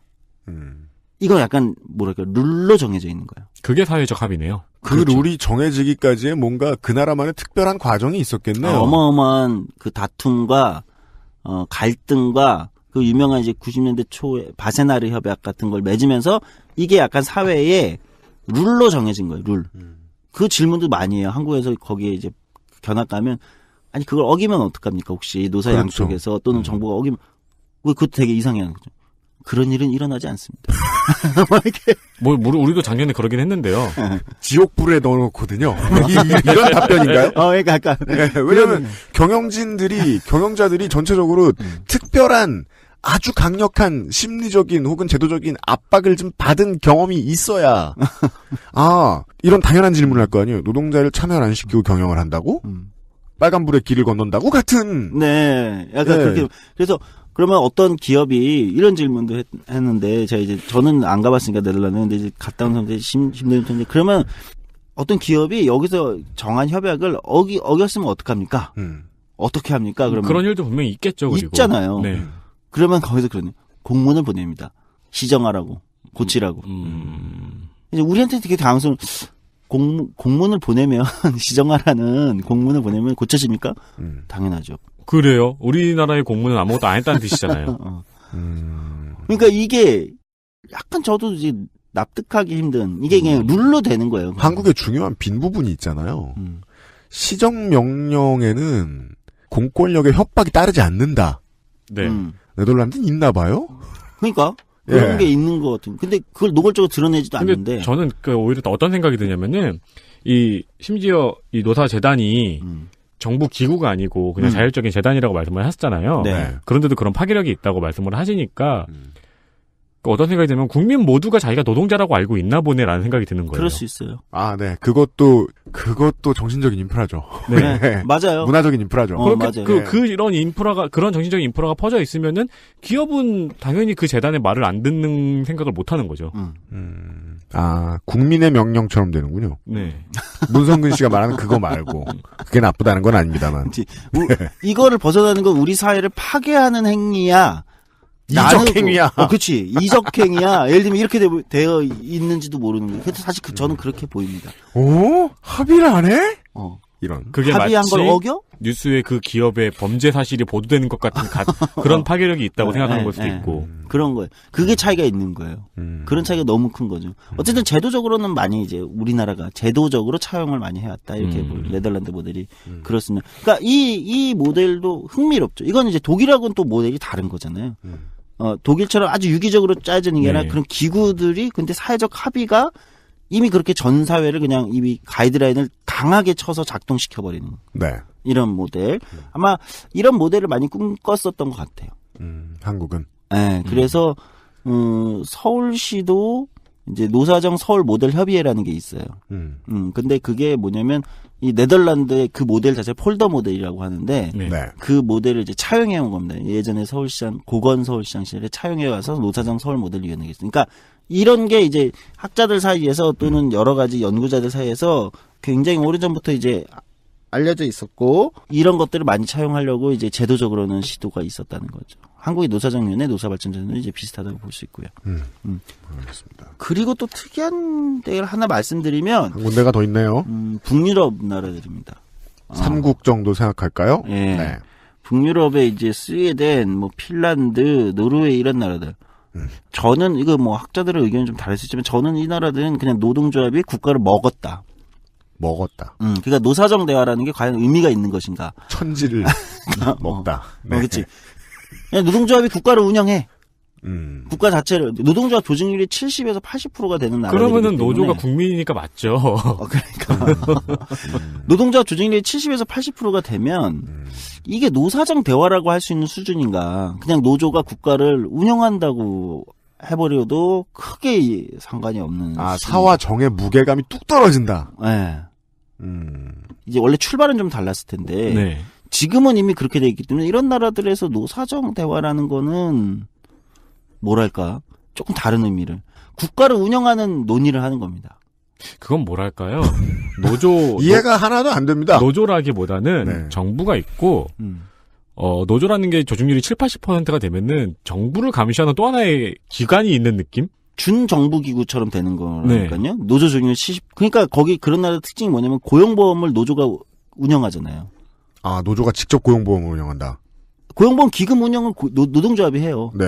그래서 노동조합 조합원에게 이제 실업급여가 그냥 그 실업급여를 누가 주고 우리는 노동청에 가서 고용센터 실업자가 됐어. 당연히 국가를 타고 넘어간다고 그러면 생각하잖아요. 고용센터에 가서 정부기관인 고용센터에 맞아요. 가서 신청하고 국가로부터 받고 이러잖아요. 그 기능을 노조가 해요. 국가가 아니라. 네. 굉장히 그러면 이해가 좀 더 쉽죠. 주머니를 찬 주체가 네. 노동계라는 소리잖아요. 그럼 그런 나라들은 이게 노사정 대화라고 해야 될지 모르지만 그럼 정부와 노조와 뭐 사측도 대표하는 게 들어와서 무슨 논의를 하냐. 내년도 환율 어떡하지? 왜? 내년도 환율 정책 우리 어떻게 운영할 거야? 그러면은 임금 인상은 뭐 요 정도 수준에서 해야 되나? 그러면 뭐 복지 쪽에 좀 재원을 늘려야 되는 거 아닌가? 뭐 이런 논의를 하는 거예요. 입법부보다 강해 보이네요. 예. 예. 그런 나라들의 국회의원들이 자전거 타고 다니고 왜냐면 권한이 없으니까. 뭐 이렇게 우리 다큐멘터리 나오는 자전거 타고 나가면서 아유 노사정에는 참 바쁘겠다 이러면서 난 왜 있는 거지? 대부분의 국가 운영 사회적 갈등이 거기서 그냥 다 그냥 결정되는 거잖아요. 자전거 타려고? 보통 진짜 그렇습니다. 그런 나라들이 그래요. 그게 처음부터 그랬던 건 아니에요. 그런 나라들도. 근데 이제 지금은 그렇게 되는 거죠. 이거는 제가 볼 때 사회적 대화 모델 중에 하나라고 보통 얘기하는데 굉장히 다른 형태죠. 처음에 그 설명을 왜 해주셨는지 알겠습니다. 이런 사회적 대화가 필요한 이유, 그리고 거기에 노동계가 좀 중요한 주인공 중에 하나로 끼어야 되는 이유는 이 나라들이 자본주의 사회이기 때문이다. 네. 근데 자본주의 국가가 민주주의를 채택하고 있다면, 그러게요. 생각해보면 국민이 곧 노동계 일 가능성 높은 거예요. 그렇죠. 예. 네. 자본주의니까. 네. 근데 우리가 최근에 드디어 그 특수고용 노동자의 노동자성에 대한 이야기를 하기 시작했잖아요. 네. 그러면서 우리는 드디어 이 길에 많이 깔려있는 2, 3인 업체의 사장님들의 네. 노동자성에 대해서 고민을 진지하게 해보기 시작했단 말이에요. 거기까지 넓어지는 것에 대해서 제가 지금 어떤 생각이 드냐면 그러면 정말 다 노동자인데. 다 노동자인데. 그러니까 지금까지 우리들 각 나라별로 사회적 대화 안에서 노사정이라는 게 어떤 식으로 운영되는 게 이게 지금 방송을 이제 여기까지 들으셨으면 조금씩의 차이가 있고 맥락이 좀 있다. 그럼 한국으로 돌아보면 한국은 무엇인가? 출발의 맥락은 우리는 IMF란 말이에요. 이제 맥락이 왜 중요한지를 알겠습니다. 네. 예. 맥락이 출발이 어쨌든 IMF란 말이죠. 20년이 지난 그러면은 2017년에 우리의 사회적 대화 모델은 이 중에 뭘 채택해야 되는 것인지 아니면 우리만의 무엇을 만들어 가야 되는 건지 얘기 기로에 놓여 있는 겁니다. 아, 그렇구나. 그래서 그 독일의 사례도 그렇고 프랑스의 사례도 그렇고 유럽의 사례도 그렇고 그러니까 그 북유럽의 사례도 그렇고 말씀해 주시면서 계속 그 나라는 그냥 그래요라는 뉘앙스의 설명이 꼭 들어갔었잖아요. 그걸 결정짓는 것이 우리의 시작은 IMF였던 거군요. 그렇죠. 그러니까 우리는 노사정위원회가 열린다고 하면 노동법에 뭐가 근로기준법이나 노동조합법이나 뭐 대부분 근로기준법인데 이런데 뭐가 한쪽 입장에선 계약, 한쪽 입장에선 개정되는. 그렇죠. 늘 그런 거예요. 그럼 이 얘기를 독일 가서 하면 독일 사람들은 그럼 노사정위원회를 왜 해? 그러면 이제 또 설명해 주는 사람이 그 나라는 그냥 그래요라고 하시겠네요. 네. 네. 이런 맥락 속에서 본다면 오히려 한국에는 사회적 대화가 굉장히 필요하죠. 특히 노동계 입장에서는 저는 절실하게 필요하다고 생각합니다. 노동조합이 총연맹 같은 정상 조직들이 그 정상 조직이라고 하는데 네. 또는 다양한 사회적 어떤 주체들이 대표하는 단체들이 자신들의 문제들을 정부 정책에 제도에 제대로 방향성으로 집어넣을 수 있는 것. 꼭 국회의원을 로비하는 것이 아니라 자신의 또 한 명의 국회의원 같은 주체가 돼서 그 단위에서 그것들을 결정하고 논의하는 것. 그렇게 되면 노사정위원회 또는 사회적 대화 기구에서 만약 다양한 주체들이 합의한 거를 우리 입법부는 처리하면 되는 거예요. 국회의원의 일이 줄어들겠죠. 그렇죠. 네. 왜? 여기서 사회적 합의한 건데 국회는 그건 만장일치로 그냥 통과시키는 겁니다. 어마어마한 논의와 토론과 각 사회의 진짜 대표들, 당사자들이 모여서 결정한 거잖아요. 그걸 국회에서 부결해? 그럼 국회는 해산돼야죠. 국회의 원로원화. 예. 이게 이런 얘기를 하셨군요. 그러니까 모든 승인합니다. 모든 걸 다 그렇게 할 수는 없겠지만 적어도 사회 각 구성원들이 크게 합의할 수 있는 어떤 것들은 그렇게 결정해서 입법부가 처리하는 이것도 의미가 있는 거거든요. 의미가 있는 게 굉장히 중요한 겁니다. 예. 그러면 거기서 가장 큰 맏형 노릇 뭐 이 표현이 싫어하시는 분들도 있을 수 있습니다. 영역별로, 분야별로. 그러나 어쨌든 거기서 가장 큰 포션을 차지할 수밖에 없는 자본주의니까 누굴 거냐? 노동계라는 거예요. 자연스럽거든요. 네. 그런데 노동계가 사회적 대화에 어떤 방식으로 어떤 방향성을 가지고 참여할 것인가를 아직 결정을 못한 상황이라는 거죠. 그러다 보니 순간적이겠지만 참여를 안 하고 있게 되었다. 자, 이제 그러면 우리는 새 판을 짜서 새 판 짜는 것까지 한번 같이 논의를 해보자 해도 아직 자기 안이 정립이 안 된 겁니다. 과격하게 얘기하자면 우리는 아직 누구도 이게 뭔지 모른다. 좀 과격하긴 하네요. 네. 그리고 그러나 또 한쪽에서는 그러나 우리의 경험은 늘 노동에게 안 좋은 것이었다. 그죠. 경험은 그래도- 부정적으로 쌓여 있고 그렇지. 비전은 안 나오고 그래서 그 거실에서 이제 어쩌다 이게 옅게 가끔 나가는 얘기인데 결국은 온 국민이 정치할 줄 알아야 된다라는 얘기를 가끔 하게 되는데 거기서 말씀하신 정치라는 건 어떤 의미의 정치인가요? 내가 원하는 걸 이뤄내기 위해서 사람들과 대화하고 타협하는 거죠. 예. 근데 그 능력이 일부에게만 주어지고 그 권위가 일부에게만 주어지고 그걸 필요해서 공부하는 사람들도 별로 없다. 실제로 정치하려는 사람이 몇 없다. 네. 하다 보니까 물론 양대노총이 꼭 지금 그런 생각인 건 아니겠지만 네. 나가서 적극적으로 정치를 해서 자기들에게 필요한 형태로 이 사회적 대화를 바꿔나가려는 노력을 하려는 사람들이 저 안에 얼마 없는 건 아닐까라는 의심을. 한국노총은 최근에 이제 팔자 회의를 하자 이러면서 이제 나름 사회적 대화에 대한 이제 본인들 안을 냈죠. 팔자 회의요? 예, 뭐 다양한 주체들이 8이 모이자. 팔개진 형태로. 네. 아주 어지럽겠네요. 그렇겠죠. 그 책상 하나 맞춰야겠는데요. 들어가면 못 나와요. 그래서 한국노총 같은 경우는 이제 그걸 시작해야 된다. 네. 이런 입장을 이제 냈고, 민주노총은 지금 이제 총연맹이 이제 선거 기간이기 때문에. 그렇습니다. 네. 민노총은 예. 선거로 아주 바쁩니다, 지금. 그 선거 꽤 큰 65만 조합원, 60만이 넘는 사람들이 다 투표를 합니다. 네. 대한민국에서 아마 공직선거를 제외하고는 가장 큰 규모의 선거라고 할 수 있어요. 그 지자체 선거를 제외하면 그 총선 규모로 볼 것 같으면 이거보다 더 큰 지역구는 없습니다. 네. 네. 맞아요. 그래서 어제 선거 중이어서 민주노총의 이번 총연맹 선거에서 주요 쟁점 중 하나가 바로 이 사회적 대화를 어떻게 할 것이냐. 네. 후보마다 이제 입장을 내고 갑론을박을 벌이고 있죠. 지역구 서너 개급이 나오는 거예요, 지금. 그렇죠. 국회의원 지역구로 말할 맞아요. 것 같으면. 민노총 위원장. 그래서 단순히 입장이 아니고 각자의 집행부. 로드맵을 맞아요. 그려와야겠네요. 네, 그래서 그걸 제출하고 있고 후보마다 경쟁을 하는데 맞습니다. 저는 이거는 좀 긍정적 신호죠. 다시 그럼 거꾸로 돌아가면 제가 이게 이제 갑론을박이 있을지 모르겠지만 감정을 좀 배제하고 보면 지난번에 문재인 대통령이 이제 초청해가지고 거기에 민주노총이 불참하면서 벌어진 수많은 논란이 있었어요. 네. 다소 감정적인 논란도 있었고 또는 우리가 짚어보자면 양쪽이 나름의 가질 수밖에 없는 정당성도 있을 수 있어요. 네. 네. 어쨌든 그 논란이 촉발됐는데 그게 단순히 논란으로 끝났으면 그냥 좀 짜증나는 일 또는 좀 볼썽사나운 일 또는 뭐 좀 어느 쪽 입장이든 이런 걸 수 있지만 다행히도 지금 그 논란이 저는 긍정적으로 지금 민주노총의 총연맹 위원장 후보에 출마한 각 후보들이 사회적 대화를 어떻게 할 것이냐를 가지고 입장이 다를 수 있잖아요. 그렇죠. 누구는 안 들어간다는 입장이 계속 안 있고, 들어갑니다. 누구는 들어가는데 이걸 가지고 들어가야 된다. 누구는 아예 다른 방식으로 사회적 대화를 해야 된다. 뭐 당당히 있을 수 있잖아요. 그러나 어쨌든 그게 주요한 논의가 되고 있는 거죠. 이번 선거에서 민주노총에게 중요한 의제 혹은 숙제가 돼버린 거군요. 그렇습니다. 가장 아마 중요한 후보 간의 차이점, 논쟁 지점, 갈등이 돼버린 겁니다. 각 후보들마다 이제 공약 개발할 때 그 부분은 가장 많이 연구했을 것이다. 그리고 가장 치열하게 논쟁할 지점이죠. 한국노총도 입장을 냈고요. 네. 물론 민주노총과 한국노총 말고도 한국에 다양한 주체들이 있어요. 이 사람들도 사회적 대화에 대한 입장들을 내기 시작합니다. 예를 들면 양대노총만 들어가는 노사정연은 이제 의미가 없다. 네. 참여 주체를 비정규직, 청년, 여성 등 훨씬 넓은 의미로 넓혀야 된다.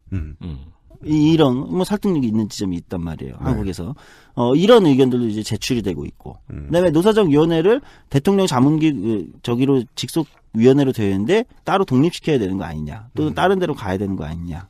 뭐 이런 의견들 또는 격상시켜야 되는 거 아니냐. 지금 이제 장관급이에요. 노사정 위원장이. 네. 그러나 뭐 수준을 격상시켜야 되는 거 아니냐. 뭐 등등등의 논의들이 있죠. 각자의 로드맵을 그려서 발표하는 중이군요. 그래서 오히려 긍정적 효과를 촉발했다고 할 수 있다. 전어가. 네. 아, 긍정적인 부분을 보자. 전어 논란이 결론적으로는 저는 한국 사회에 굉장히 지금 우리가 사회적 대화에 대해서 한번 짚어봤지만 각 나라별로 굉장히 다른 방식으로 중요한 부분인데 이게 긍정적인 어떤 논쟁과 토론으로 네. 귀결되고 있는 것은 가고 있다고 평가할 수도 있다는 거예요. 물론 결론이 좋게 나야죠. 그죠. 결론이 잘 나는 게 중요하겠지만 저는 전어 논란이 사실 이렇게 흘러오기도 했다 이렇게 생각합니다. 맞습니다. PD 한 사람이 말이에요.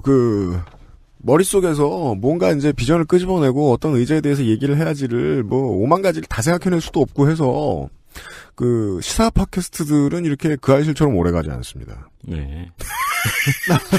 무슨 얘기야? 이게 무슨 얘기냐면요. 무슨 얘기야? 엄청 바쁘다. 한 가지 문제가 해결되면 그 역할을 다 하고 이제 빠진단 말이에요. 왜냐면은 보통 시사 팟캐스트들은 정치적인 주장을 가지고 테마를 만들어내니까 한 가지 문제가 사라지면 그 방송도 혹은 그 사람들이 말하던 이야기도 다시 공중으로 흩어질 수 있게 되는 거죠. 네. 그것이 이제 뭐 적폐청산이든 아니면은 뭐 할까요? 그 노동인권이든 여성인권이든 환경 문제든 해결되면. 네. 요 몇 년 동안 이제 그런 문제들이 해결되는 모습을 꾸준히 봤어요, 5년 동안. 예. 정권도 바뀌고. 네. 그 다음에 이제 그동안의 10년간의 보수 정권이 무슨 잘못을 했는지는 낱낱이 드러나고. 자본가들의 문제, 뭐 이런 것들을 이제 예전보다 국민들이 전반적으로 더 많은 이해를 가지게 되는 부분들이 있으면 그 이야기를 하는 사람의 업무가 끝나요. 근데 요 몇 년 동안, 앞으로 이게 좀 안 변할 것 같고, 이 얘기는 한동안 좀 해야 될 것 같은데, 했던, 지금도 생각하는 가장 큰 문제는, 제가 생각하는 가장 큰 문제는, 한국 국민들이 정치적으로, 말을 하고 협상을 할 수 있는 주체로서의 나를 상정하는 일에 상당히 부끄러워하고 소심한 편이다. 내가 곧 주인일 수 있다라는 생각을 좀 덜 하는 편이다. 그래서 지금 이 이야기를 조 소장이 말씀드리면서 처음으로 생각해 보게 됐단 말이에요. 이게 사회적 대화가 원활히 이루어지려면 무수히 많은 정치인들이 여전히 이런 캠페인들을 다 하고 있습니다만은 사람들이 그래 내가 내 이야기를 이렇게 해가지고 다른 사람들 설득해서 이걸 이뤄낼 수 있으면 참 좋겠다. 라는 생각을 모두가 할 수 있는 날이 오게 되면 사회적 대화가 나라마다 우리나라에서는 어떻게 이루어져야 될지 이 시스템을 갖추는 것도 급물살을 탈 텐데. 네. 그때 되면 그 아저씨는 뭐 해먹고 살아야 되지? 하는 생각이 들었습니다. 네. 네. 그렇습니다. 아주 중요한 문제가 이것이 문제라는 점을 지적해 주신 시간이었습니다. 네. 네. 네, 그렇습니다. 네. 물론 뒤집어 생각해보면 민노총도 어느 지부가 들어오느냐에 따라서 이렇게 얘기를 할 수도 있겠죠. 다른 이제 노조 단체들에게. 우리가 산별 노조를 더 늘리고 지원을 더 하고 그 산별 노조들 새로 가입하는 노조들이 만족할 때까지 우리 선에서 합의체 내겠다. 우리가 더 커지는 쪽으로 하자. 네. 라고 제안할 수도 있겠죠. 실제로 민노총은 그 노력을 하고 있고요. 네, 그렇죠. 지난 10년 동안 비정규직도 받았지. 많은 변화를 이루어냈잖아요. 네. 예. 혹은 거기에 반대하는 작은 노조들의 집단이라면 또 반대된 얘기 할 수 있을 거고. 네. 왜 꼭 우리가 너네들 밑에서. 그리고 그 토론도 되면 좋겠다. 그죠. 저는 그러면서도 전어를 먹으면서 얘기했어도 되지 않았을까 하는 생각도 들긴 드는데. 네. 네. 저도 기본적인 입장은. 네. 그래서 바라는 게 있다면, 다음번에는 청와대의 홍보실에 누가 이런 머리 안 굴렸으면 좋겠다 하는 생각을 오히려 합니다. 시작을 담담하게 그런 거 없이. 네. 그러니까 사회적 대화라는 게 어떤 나라들의 사회적 대화는요. 스웨덴이 그런데 그 나라의 총리가 2주에 한 번이라고 그랬나요? 한 달에 한 번이라고 그랬나요? 그러니까 자기 별장에 노조 대표, 사측 대표, 경제인 연합 대표, 어디 대표 이를 모아서 네. 한 달에 한 번씩 매번 이제 식사를 했답니다. 자기 별장에서. 음. 그게 그 나라의 사회적 대화의 원형입니다. 그렇게 기초부터 밟아나가는 게 필요할 수도 있다는 생각이 듭니다. 예, 그렇습니다. 그러니까 너무 첫 시작을 무겁게 또 안 밟아도 되는 거거든요. 네. 네. 예, 다양한 층위가 있다는 거예요. 네. 그런 걸 우리가 한번 고민해보는 게 필요하지 않을까 생각합니다. 네. 대화를 하자 말자에서 대화를 어떻게 할까로 발전하는 데에 이놈의 전어가 도움이 된 부분이 있다. 네. 라는 이야기. 네. 였습니다. 시사 아카데미 시간이었습니다. 조성주 소장과는 올해 아니면 내년에 뵙도록 하겠습니다. 조성주 소장 시간 나는 거 봐서요. 너무 피로가 많이 쌓여 보이셔가지고, 안 됐어요. 통화하는 거 옆에서 이렇게 듣고 있으면은 되게 그 업무 자판기 역할을 하시더라고요. 요즘 뭐 게임도 못 하시고 드라마도 못 보시죠? 네, 그래서 화가 나고 있어요. 분노가 막 쌓이고 있어가지고, 네. 어디 풀 데가 없어요. 네.